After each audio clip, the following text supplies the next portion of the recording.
जो आफ्टर माथ था वो मैंने झेला है इन दी डिस्ट्रिक्ट एडमिनिस्ट्रेशन, क्योंकि ये छात्रों गए तो छात्रों में वो पूरा उस समय वो तो कम्प्लीटली हिंदू था वो, तो उन्होंने बहुत मदद की इंडियन आर्मी की, और इंडियन आर्मी के साथ में घुल मिल गए। और उसके बाद फिर इंदिरा जी ने डिसाइड किया कि साहब कि हम इंटरनेशनल बॉर्डर पे वापस लौटेंगे, तो फिर वो बहुत सारे जो थे वो साथ चले आए और आके यहाँ चौटन तहसील जो है उसमें वहाँ पे बस गए।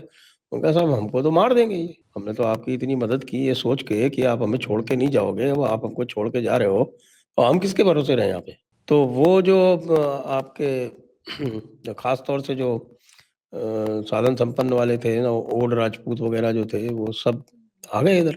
और मैं गया था वहाँ पे, उसके मतलब 71 की बात है। I went there first time in 1990। उस टाइम तक उनका कोई सेटलमेंट नहीं हुआ था। Then again I went as district magistrate in 1994, और लगातार उनका केस रेकमेंड करना और सब करना। ये कहते थे कि भाई ये आपकी वजह से आए हैं यहाँ बाहर, ना आप अंदर जाते ना ये आते। और बड़े मजे की बात यह है कि डेमोग्राफी इस तरह की है वहाँ पे कि सिंध साइड में जो बॉर्डर है पाकिस्तान का, वहाँ हिंदू मेजॉरिटी है, और हमारी तरफ यानी जैसलमेर, बाड़मेर, बीकानेर तक बॉर्डर पे अच्छी खासी मुस्लिम आबादी है, not in majority but in very good number. नहीं, ठीक ठाक। I have served there sir. मैं 91 में, क्या नाम था sir, when you go towards Chotan, Chotan was famous for handicraft. वहाँ पे एक लाला जी होते थे जिन्होंने पूरे गांव को काबू कर रखा था, वो बेडशीट और बनाने के लिए कुशन कवर्स। धनाऊ। हाँ, but if you go west sir, क्या क्या नाम है उस जगह का? केलनौर। केलनौर नहीं सर, जो राम का तला जहाँ पे हम लोग डिप्लॉयड थे सर, बिल्कुल बैंग ऑन द बॉर्डर। तब वो आपको याद होगा सर, ये जेकेएलएफ वाले ने धमकी दी थी अमानुल्लाह खान ने 91 में कि भारत कहीं से भी कोशिश कर रहे मैं क्रॉस करके आऊंगा। तो हम लोग सिकंदराबाद में बैठे थे सर। तो वहां तो दुनिया भर के तला और पार तो वो तो इन वन ऑफ द तल वी वर देयर। मैं अब नाम अभी इट्स बीन लॉन्ग, बहुत साल हो गए सर। तला और पार तो वहां पे हर तीसरा गांव तला है या पार है। तो हम लोग वहां पे सर्दियां वहां पे काटी थी सर। आई रिमेम्बर, बड़ी सर्दी होती थी 91 में सर।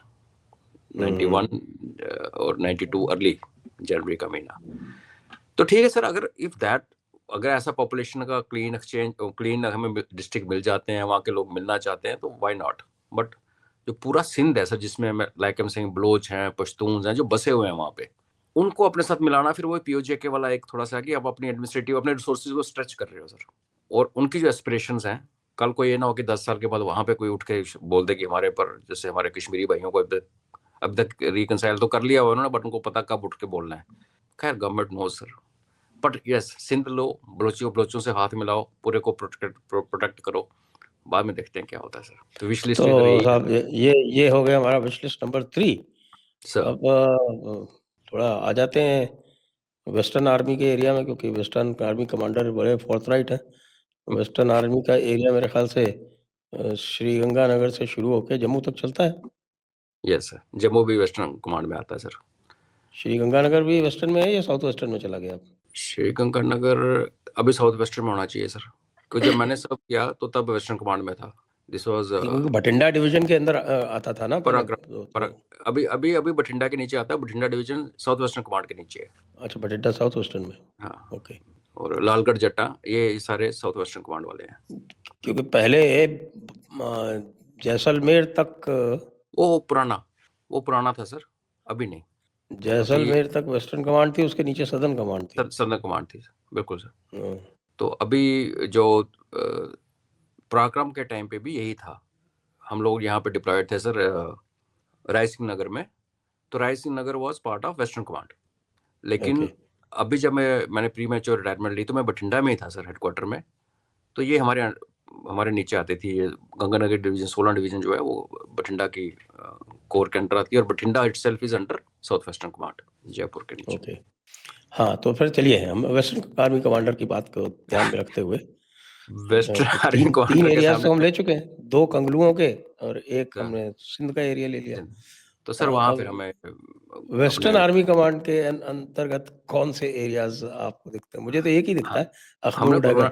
गुरु नानक साहब का हमने बर्थ प्लेस वो करतारपुर। हाँ, करतारपुर नहीं, करतारपुर नहीं सर, ननकाना साहब। जी, ननकाना साहब तो बहुत अंदर जाना पड़ेगा। तो क्या हुआ सर जब लैंड, अब वेस्टर्न आर्मी कमांडर ने बोला है सर, आर्मी कमांडर की रीच आई डोंट 10 किलोमीटर थोड़ी जाएगा, आर्मी कमांडर ने हुक्म दे दिया सर तो फिर यू शुड गो। हमने सियालकोट में सबक सीखा था कि पूरी तैयारी से नहीं जाओगे तो फंस जाओगे।